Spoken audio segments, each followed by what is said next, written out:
जय श्री राम, जय बजरंगबली। धन्यवाद राहुल भाई, आप हमारे प्रमोटर हैं।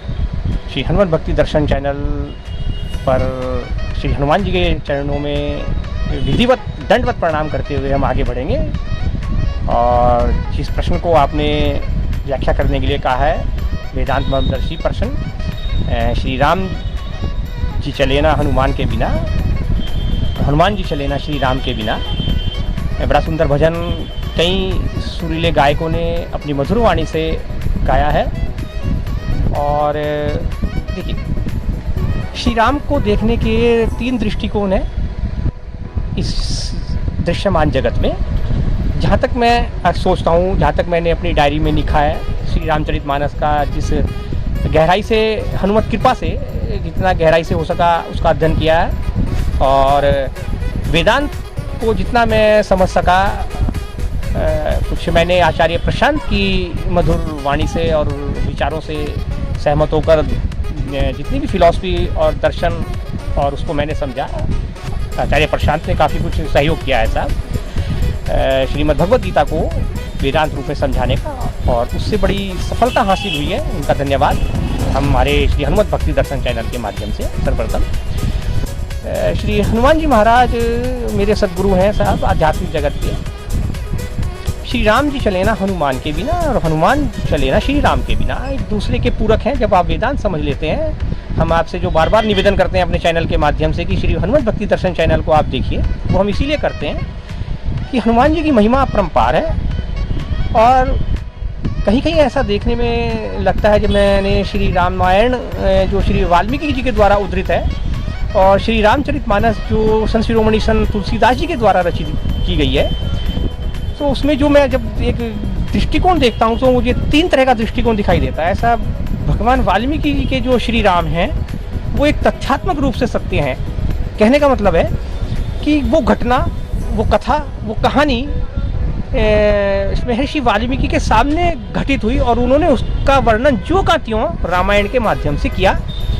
किंतु जब हम पिछले इसको समय को देखते हैं, 10,000 वर्षों के, 5,000 वर्षों के, जब से भी आप देख लीजिए, जब भी रामायण श्री वाल्मीकि जी ने लिखी होगी, तब से लेकर आज तक जब भी हम देखते हैं, तो भगवान श्री राम हमारे हृदय तक उतनी अपनी उपस्थिति दर्ज नहीं करा पाए जितनी 526 साल पहले संत शिरोमणि संत तुलसीदास जी के द्वारा जब श्री रामचरितमानस की रचना हुई, तो उन्होंने न केवल श्री राम के दृष्टिकोण को, अपितु स्वयं श्री दशरथ नंदन मर्यादा पुरुषोत्तम भगवान श्री राम को ही आपके केवल घर के अंदर तक ही नहीं, आपके मन के अंदर तक, भीतर तक। और दूसरी बात जो साहब एक बड़ा एक अंतर जो दिखाई देता है साहब वहाँ पर, केवल एक संत शिरोमणि संत तुलसीदास जी ने हैं जिन्होंने श्री राम के तथ्यात्मक रूप को सत्यात्मक रूप में 3 तरह से निरूपण किया है। देखिए, तुलसीदास के श्री राम दशरथ नंदन श्री राम भी हैं, नंबर 1। नंबर 2, तुलसी के श्री राम परब्रह्म अर्थात सत्य श्री राम है, अर्थात द्वापर में जो भगवान श्री कृष्ण की वाणी श्रीमद् भगवद गीता के रूप में उद्धृत है, वही संत शिरोमणि संत तुलसीदास जी ने 526 वर्ष पूर्व श्री रामचरितमानस के रूप में हमें प्रदान की है। बड़ा अद्भुत सा घटनाक्रम लगता है जब मैं इसको बड़ी नज़दीक से देखता हूँ। और ये सिर्फ हमारे हनुमत भक्ति दर्शन चैनल पर उपलब्ध है आपको ऐसी व्याख्या। और तीसरा दृष्टिकोण देखिए साहब आप, बड़ा सुंदर है वो, श्री संत शिरोमणि संत तुलसीदास जी के माध्यम से जब हम संत कबीरदास जी के दोहे को देखते हैं साहब, मैं एक दोहे को देखता हूँ, मुझे बड़ा सुंदर लगता है वो।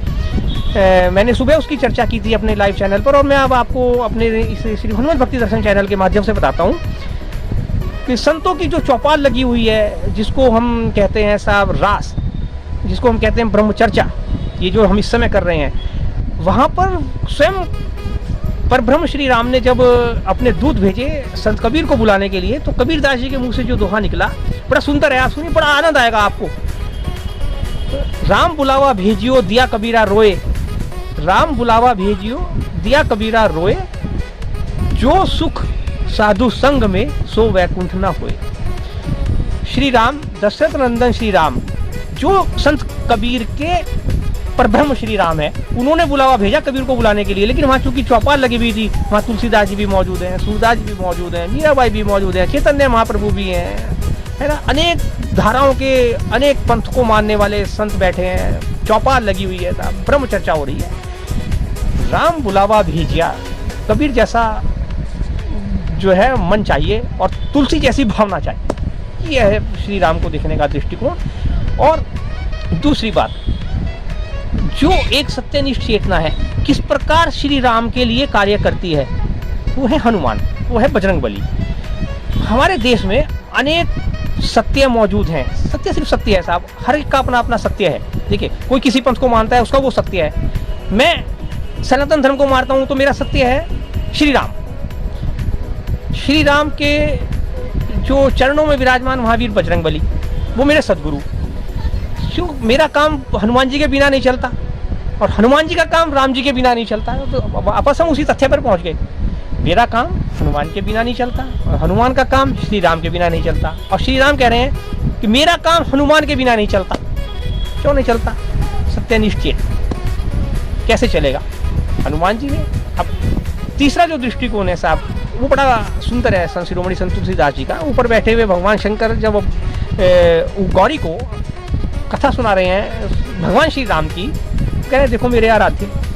चकरा जाता है साहब पूरा सृष्टि कि दशरथ नंदन को भगवान शंकर अपना आराध्य कह रहे हैं और दूसरी ओर नीचे प्रभु श्री राम मौजूद हैं, स्वयं अवतार धारण किए हुए। और वो कह रहे हैं प्रभु ये क्या, इस समय तो मैं पूरा उसी रूप में आया हूँ जिस रूप में मैंने स्थापित किया है मनुष्य को, तो आप तो मेरे आराध्य तो आप हैं।